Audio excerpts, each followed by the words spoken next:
And without further ado, I'll pass this over to Peter to begin today's PATA media briefing. Over to you, Peter. Thank you very much, Paul. Good afternoon, good morning, right? Still morning. Yeah, it's still morning. In Indonesian, we say selamat siang. So there's morning, there's early afternoon and late afternoon. But very nice to see everybody. Thank you all so much for coming. I have been asked to present a few slides, and I thought very carefully about some of the things to give you some interesting things to write about. So I'll try to be as thought-provoking as possible. You can all hear me okay? Yeah? Okay, good. So if we can, Paul, if there's another slide, who's changing the slide? You just say next slide, my team will next click. slide, brilliant, good. Wow, I'm on TV as well. I feel a little bit intimidated here. So we're on live stream. We're on live stream as well, okay. So these are the various topics that we want to cover today. First, we want to talk a little bit about PATA and our flagship events. And I want to, as somebody that's been involved in PATA for a really long time, like almost my whole life, I want to share some of the history of PATA and give you that perspective. Then my colleague, the CEO of PATA, Noor, will present the statistics. We do annual forecasts of where tourism is going to go. And it's particularly important now with the post-COVID environment. When are we going to get back to sort of 2019 numbers, and what does that look like? And Noor will share that. And then, most importantly, and one of the real key elements of today's event is that we're working together with Sanya Tourism Board and a representative, Mr. Albert, a good friend of ours, will be presenting about Sanya and some of the upcoming events and some of the things that are happening in that very dynamic tourism destination within China, the island of Hainan. Next slide, please. So about PATA, if you can go to the next slide, please, also, that would be good. There we go, perfect. So I did a lot of thinking about what I wanted to share with you in the limited time I have. So first of all, I wanted to say that PATA was established in Hawaii in 1951, and it was established by some World War II veterans that had fought in the Pacific Islands, and they saw tourism, and I think this is really important, and I want to share a couple of quotes. From the onset, PATA was founded on the connection between travel and peace. PATA founders Lauren Thurston, who was a journalist, by the way, and a newspaper publisher, and William Mulcahy, who was working for Pan American, which was the airline in those days. It was a major carrier. Unfortunately, they went bankrupt in the 1990s, but they were a very important carrier. And basically, what the two of them said in establishing PATA, having achieved peace in the aftermath of World War II, we can make in this great Pacific, on its islands and its shores, and among its people, of widely differing cultures, a place of attraction for all people of goodwill. Out of the smoldering fires of World War II, PATA was born to help build tourism economies for the benefit of people across the Pacific. And I think it's really important to understand what the spirit was of establishing PATA. And then I wanted to also mention, to give a little bit of an idea of where our tourism industry has gone over the last 70 years. In the early 1950s, there were 25 million international visitor arrivals. That's where we started. And in 2019, which is really the only benchmark year that we can use, because 2020, 2021, 2022, 2023, they're not really numbers that jive. So the full growth of tourism, 2019, was 1.5 billion visitors. So we went from 25 million to 1.5 in terms of global tourism during the life of PATA. And I think that's a very interesting thing. I also wanted to say that PATA was originally called the Pacific Area Travel Association because at the time when PATA was established in 1951, most of Asia was underdeveloped. As many of us know, based here in Bangkok, Indochina was in major conflict, and it was a very, very difficult time in terms of geopolitics. And so it wasn't until the 1980s that Pacific Area Travel Association became Pacific Asia Travel Association. And I thought that that was important. And another thing that I wanted to share with you, and I will get back onto this, but in terms of visitor spending, in 2019, the international visitor spending was $1.9 trillion. And domestic tourism spending was $4.6 trillion. And the overall tourism economy, that means induced, indirect, and direct, the total revenue from that was over $10 trillion. So I think it's very important to recognize that tourism is a very substantial business. And the Pacific Asia region is hugely important. In Asia Pacific, tourism accounts for 180 million jobs, which is half of all the global tourism jobs. And the reason there's so many in Asia Pacific is that the ratio to staff and to visitors is still quite high in this part of the world. To localize these numbers, just for everybody's information, in 2019, there were 40 million visitors to Thailand, and it accounted for $55 billion of revenue and 11% of the GDP in Thailand, and it employed 7 million people, which is 20% of total employment. Coming back to the slide, so that's a bit of a history of PATA and perspective of where we are and how PATA has grown hand in hand with the tourism industry over those many years. Next slide, please. This slide, so when PATA was originally in Hawaii, then it moved to San Francisco, and its headquarters in San Francisco was for many, many years until the late 1990s, when it was decided that PATA would move to Bangkok, Thailand. And in fact, this is our 25th year of being based here in Thailand as our headquarters. So I wanted to share that with you. Next slide, please. In terms of membership, I don't want to spend too much time on this. We have 500 members. Our goal is to build to 1,000. We're rebuilding and adding a lot more members. But this is basically the portfolio of the types of members that we have. Next slide, please. Of course, PATA believes, and I think everybody in this room understands, that one of the key roles for us is to show that tourism is a force for good.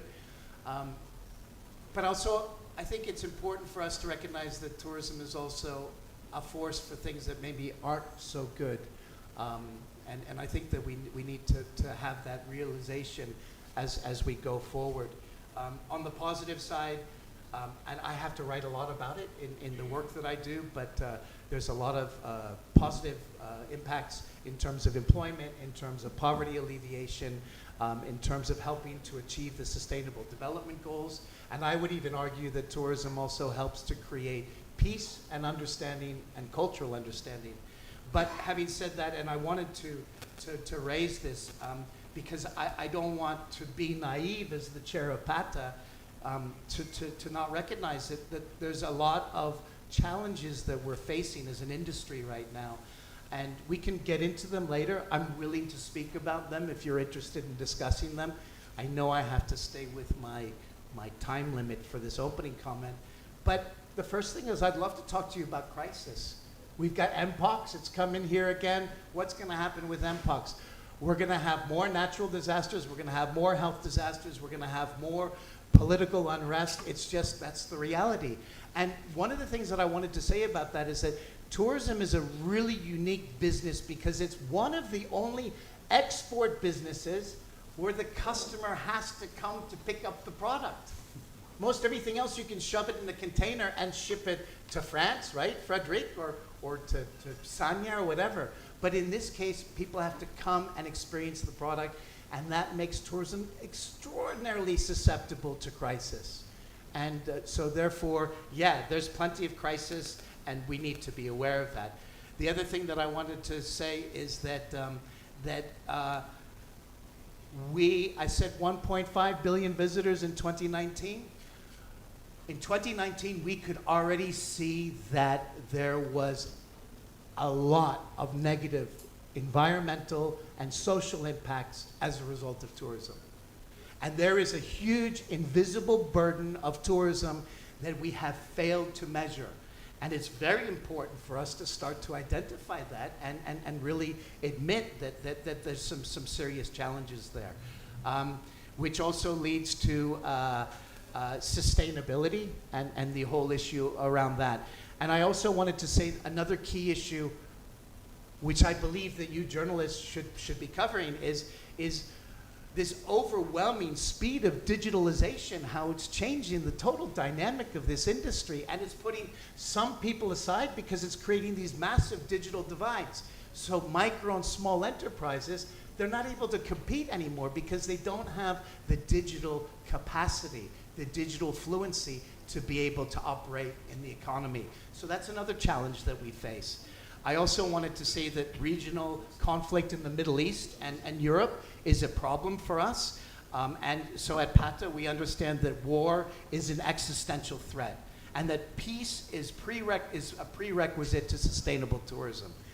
And I would like to say war has no winners and peace has no losers. I think it's very important to note that as we go forward.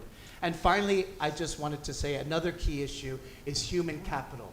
We have a serious challenge in terms of human capital.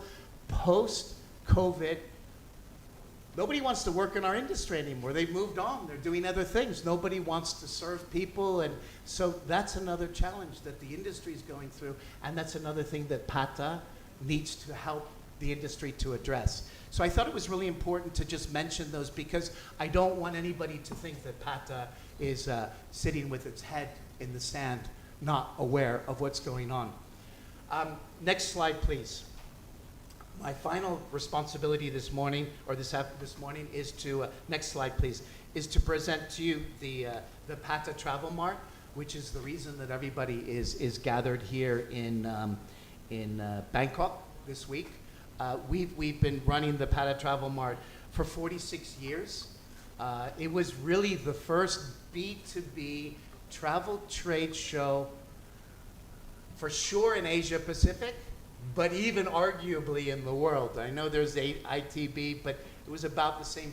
ITB was founded in the 1960s, but PATA's been through some tremendous, has experienced tremendous benefit from having this B2B format, the PATA Travel Mart, and it's really the place where we have knowledge kinds of formats, conferences like the PATA Annual Summit, but this is really our exchange, our trade B2B event that we hold. And as I said, it's the 46th, and we have big plans for the future going into 2025. I can't talk about that yet. It's still top secret, but I figured that I'll entice you guys with some salt and pepper and sugar to think about. In terms of numbers, next slide please, in terms of numbers for this event, and I'm just going to read off of here because the numbers are changing by the minute. But right now we have 266 sellers from 168 organizations, from 24 destinations, and we have 191 buyers from 173 organizations and 21 source markets. So it's quite a remarkable result that we have, and we're very excited to see the enthusiasm for everybody that's participating, both as a seller and as a buyer. And I think it shows the attractiveness of a destination like Bangkok and Thailand. This is what the event schedule is looking forward. Noor and I just came from Dusatani College, where there was a youth symposium There were several hundred young people there, and it's great to see their enthusiasm for our industry. We're now here at the media briefing, as you all know, and this afternoon we have a PATA Knowledge Forum, which I really encourage all of you to attend. And then tomorrow's really business, opening ceremony, some awards, the PATA Travel Mart, and then on Friday we actually have some PATA internal meetings. So I wanted to share with you so you have an idea of what's going on this week. And I think I'm for sure I've run out of time. I've gone way over my time, but I think that I'll stop there. I hope that I've given you some food for thought, and I'm happy to answer some other questions later on. And now I want to, I guess, hand it back to the moderator or hand it to Noor or whatever. I'll just go ahead and hand it over to Noor. Hamid, who is our CEO, and Noor is going to share with us some of the forecasts for going forward. So again, thank you. I hope I didn't bore you with too much information. Thank you. Thank you, Peter. First and foremost, I also like to take this opportunity to thank all the media friends for coming today. This is super important for us, not just because we have the PATA Travel Mart, but I would say this is the tourism week, and this is very important for the industry to come together. As Peter has mentioned, we are still American registered international not-for-profit association under the 501c, which is under the US federal law, but we have been in existence in Thailand for the last 25 years. I would like to take this opportunity as well to thank the Forest Correspondent Club, FCC Thailand. This is the first time that we are here. It's just, we are so close, but yet so far. So this opportunity to be with the FCC is super important. Peter, I'm sure that you agree. Not only for the media in the room, but also those online, since we are on live stream. Because tourism is something that is so important, the tourism economy that is embraced around our Asia-Pacific region. So I have this, difficult duty because this is all statistics and numbers. I hope it will make some sense. But next slide, please. But what PATA does at its best, one of the things is that we curate international visitors arrival, or the IVAs, as we call it. So we partner with all our 39 member destinations from around the world to have these figures. And the focus is on Asia-Pacific region. So that's what the Pacific Asia Travel Association do. Hence, PATA works with the forecasting team at the Hong Kong Polytechnic University to undertake a vigorous analysis and study to forecast the travel demand and to have the outlook of the future of tourism industry. We know where we're at now, but more importantly, where we are going. Next slide. In our forecast, we considered 3 scenarios, what we call the mild, the medium, and severe scenario, reflecting the different recovery path. The mild scenario sees strong recovery with international visitors arrival, the IVAs, surpassing the pre-pandemic level. I'm sure that when you look at this graph, it is expected that, you know, when everything is open, the free visa that's being offered by the different destination, you would expect the graph to go up. So that's what we are seeing now. And the medium scenario sees steady growth with recovery exceeding pre-crisis benchmark by the 2025. And the severe scenarios, so this is what we are cautioning ourselves, that is, in that scenario, predicts slower growth with recovery rates remaining below 100% from through the 2026. So each scenario underscores the need for strategic planning, especially by our member around the region to navigate future uncertainties. Next slide. In our mid-year forecast released in July, it just reconfirmed the strong growth that we are experiencing this year, with recovery surpassing pre-pandemic level by 2024 under the mild scenario, and by 2025 under the medium scenario. I keep repeating these 3 different scenarios because we need to be mindful on which kind of scenario we are at. We can't expect that everything will work well for us. However, in the severe scenario, predicts for 2024 arrival remain 31% below the 2019 levels, with continued shortfalls into 2026. That means we will not see the recovery until 26. That's 2 years from now. The medium scenario forecast total IVAs to Asia Pacific is at 611 million in 2024, 699 million in 2025, and 761 million in 2026, surpassing the 2019 levels by 2025. Next slide. Now we look closer to where we are today. As we look at Thailand by 2026, the country visitors numbers are projected to reach 50.65 million under the mild scenario, 42.54 million under the medium scenario, and 33 million under the severe scenario, with recovery rates of 126% under the mild scenario, 106% under the medium scenario, and 83% respectively. The first and fourth quarters are expected to see peak visitor numbers from 2024 onward, despite lingering health concern that Peter has mentioned, the Mpox and whatnot.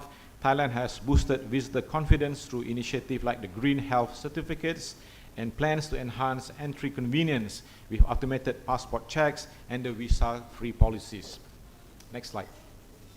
We can also account for the positive outlook for Thailand in particular to their overall tourism strategy. So this is very important because one of them is the current visa-free entry for 93 countries.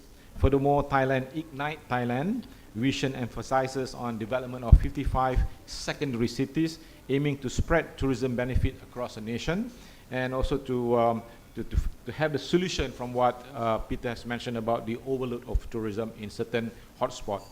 The initiative of 6 countries, 1 destination, seek to foster regional collaboration in tourism, and through this strategy, by 2027, Thailand targets 8 trillion baht in revenue through soft power, leveraging on cultural diplomacy. Quite a lot, I hope. Moving forward, next slide. Nevertheless, there are several key factors impacting the industry and accounted for in our tourism forecast, such as climate change, economic uncertainty, geopolitical tensions, and human resources challenges. In response, PATA is addressing this through strategic advocacy, bespoke consultancy, and capacity building.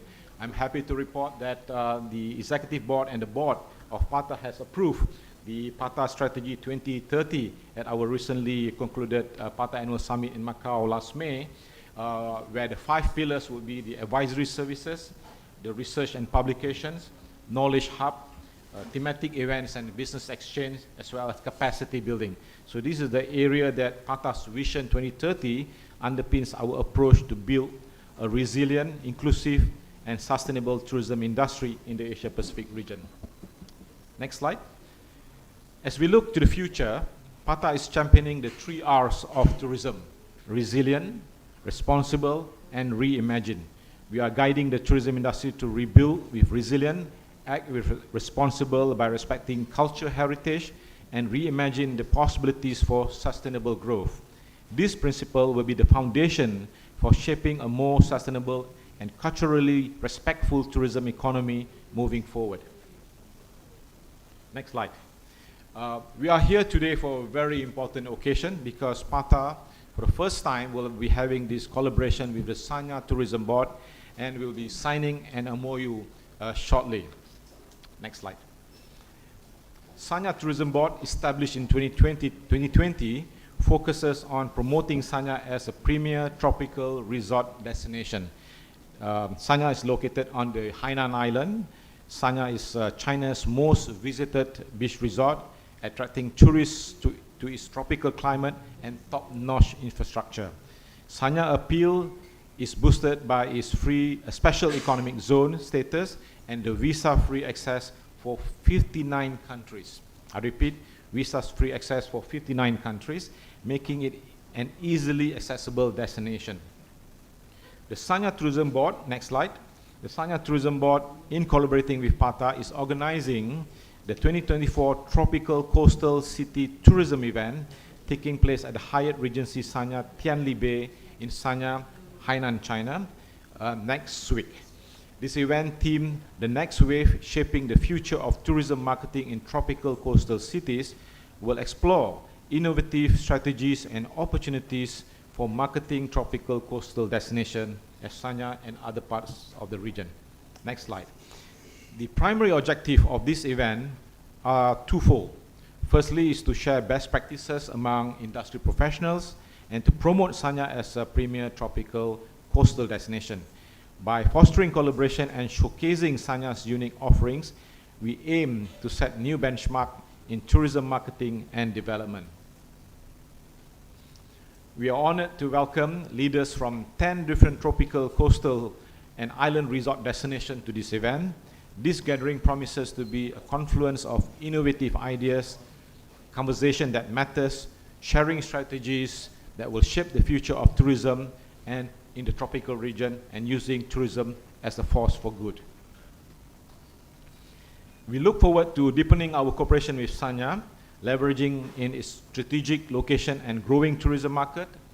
Our expectations are to create a strong, sustainable partnership that will drive innovation, growth, and shared success in the tourism industry. The MOU that you will witness shortly marks a significant step in fostering close collaboration aimed at advancing the tourism industry, and our joint effort will focus on attracting international tourism to Sanya and China. As we all know, China is a huge source tourism market, but it's also a unique destination for the international market to visit, enhancing their global tourism presence.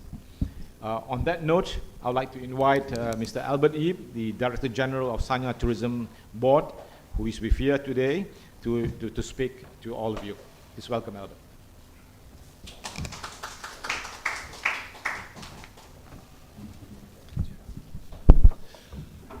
Good morning, ladies and gentlemen, and media friends. I'm Albert Yip, the Director General of Sanya Tourism Board. It's my great honor to be here today to representing Sanya and meeting you all in Bangkok, Thailand. First of all, I would like to express my gratitude to your presence and extend my heartfelt thank you to Peter, the Chairman of PATA, and Noor, the CEO of PATA, for joining us at this place and the support to Sanya. First and foremost, we are delighted to collaborate with PATA to host the 2024 Tropical Coastal City Tourism event. As we all know, PATA provides a globally influential platform for tourism professionals to exchange ideas, enabling and sharing successful experience in coastal city management, tourism promotion, and more, effectively enhancing international exchanges and cooperation within the tourism industry. Both teams from PATA and Sanya Tourism Board has worked extremely hard to make this event happen. So, Sanya has always been attracting visitors from home and abroad, and we aim to build an international tourism destination. And we believe having PATA as our partner, Sanya can further showcase its beauty to the world to attract more international tourist projects and tourism products with the aim to enhance travel experience of visitors in Sanya. In addition, this collaboration hopes to build a platform, a communicative platform for representatives from various coastal city, countries, and regions around the world to explore and promote the sustainable development opportunities and innovation in the global urban tourism industry, and provide more options for cooperation in tourism, culture, trade, and economy. We believe this event will be a significant milestone for mutual development among the tropical coastal cities. And secondly, I would like to make a brief introduction of Sanya. Sanya is the only tropical coastal city in China, and is located at the southernmost part of Hainan Island, China, with the latitude at 18 north degree latitude, same latitude as Hawaii, Cancun, and the Bahamas. So where you can enjoy both rainforest, tropical rainforest, and marine scenery simultaneously. With the land, we have a land area of over 1,900 kilometers, and Sanya features a beautiful 263 kilometer coastline and an average annual temperature of around 26 degrees Celsius with almost 300 sunny days per year. So leveraging its exceptional natural ecology and tourism resources, it has been recognized twice as one of the most popular global destinations by the New York Times. So blessed by the natural resources for tourism and with the effort and year of development of Sanya, especially with the policy from Hainan Free Trade Port, we currently attracted more than 40 international hotel brands in the city, such as JW Marriott, The Edition, Mandarin Oriental, and the two one of the Atlantis in the world, have also gathered here, providing more than 130,000 hotel rooms along with other B&Bs and inns. Hotel accommodation and Sanya's perfect weather has given the foundation to further develop on tourism industry for Sanya. So taking the cruise and yacht industry as an example, Sanya is now ranking the first in the whole of China in terms of the yacht registration number. And we have the foundation become, and with the aim to become, the APAC hub of yacht. So furthermore, Sanya also offers many more, such as duty-free shopping, diverse ethnic culture, deep-sea diving, coral planting, golfing, and health and wellness, especially with the Chinese traditional medicine, which is so popular among the international travelers. So with all Sanya can offer, we receive more than 26 million overnight visitors from home and abroad. And currently, with the construction of Hainan Free Trade Port, and Sanya serve as a frontier important window of Hainan, Sanya is seizing the opportunities in inbound tourism and business investment brought by the opening policies such as Hainan 59 visa-free, along with the 144 transit visa-free policy, double 15 policy on both corporate tax and income tax, and personal income tax, and international high-level talent introduction. Sanya is actively opening new air routes, international routes. As of now, we're covering 14 countries in the world and regions such as Hong Kong, Bangkok, Moscow, London, and Singapore. So with all the favorable policies and the cooperation with the international aviation hub, such as Bangkok, Hong Kong, and Singapore, Sanya is now beginning to receive a large scale of international MICE events, allowing our international visitor to be more accessible to the island for international events, which making this city switching from pure leisure to more reason to visit. And the data actually shows the number of overnight tourists for new markets such as Vietnam, Thailand, and Singapore has exceeded the level at the same period during 2019. Sanya will continue to develop into an international tourist destination to meet the diverse needs of the international visitors. And now, many foreigners may focus on the payment issues in China, but in Hainan, especially in Sanya, we have pioneered and launched the Hainan High E-Pay, which is a form of payment require the business owner to install, so which covering from taxi rides to local supermarket and restaurants, effectively addressing the payment issue problem that the international visitor may encounter. So enabling the transaction using the credit card to do the transaction when you don't have Alipay or WeChat Pay. And now, I'm excited to share you all with the agenda of the 2024 Tropical Coastal Tourism event. This event will be held in Sanya in September 4th to 5th, and will bring together 200 guests from 10 countries and more, including representatives from the international industry organization, tropical coastal governments, and industry elites, with the theme, The Next Wave, Shaping the Future of Tourism Marketing in Tropical Coastal Cities. The event will focus on hot topics such as international tourism marketing, tourism service management, sustainable tourism, and indigenous local culture tourism. Discussion and exchanges in various forms such as keynote speeches, dialogue will promote exponential learning among the urban tourism markets. And additionally, the event will feature a variety of ethnic culture experiences.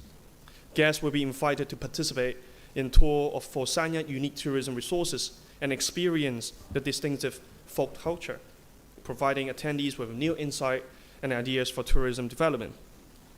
And one of the highlights in this event is that Sanya will propose the establishment of the Tropical Coastal Cities Tourism Alliance, with the aim to serve as a bridge among the tropical coastal cities worldwide, enhancing cooperation. And starting this year, the Tropical Coastal Tourism event is planned to be held annually in Sanya. Last but not least, on behalf of Sanya, I would like to extend the warmest invitation to you all to visit us. And we look forward to seeing you all in the event. Welcome to Hainan and welcome to Sanya. Thank you.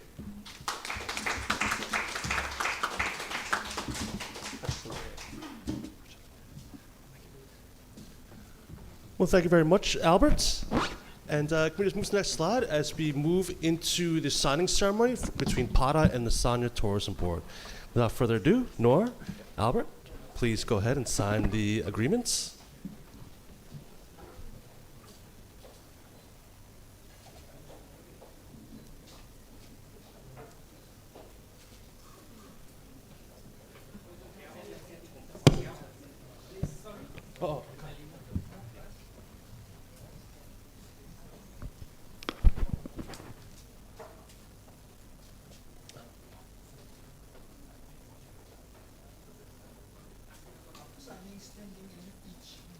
Afterwards. They got switched. They'll stand afterwards. Switch. Are you switched ready? Okay. All right. You guys want to stand up?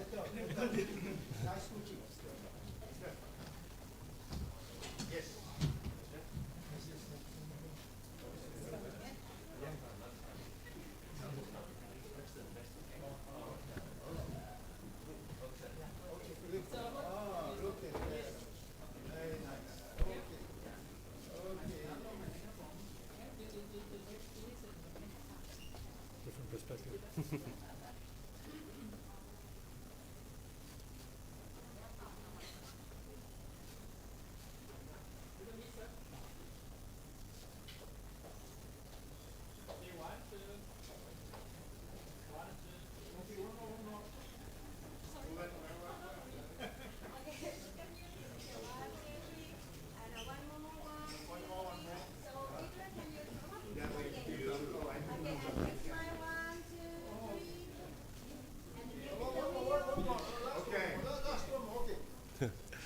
One more JP, of course.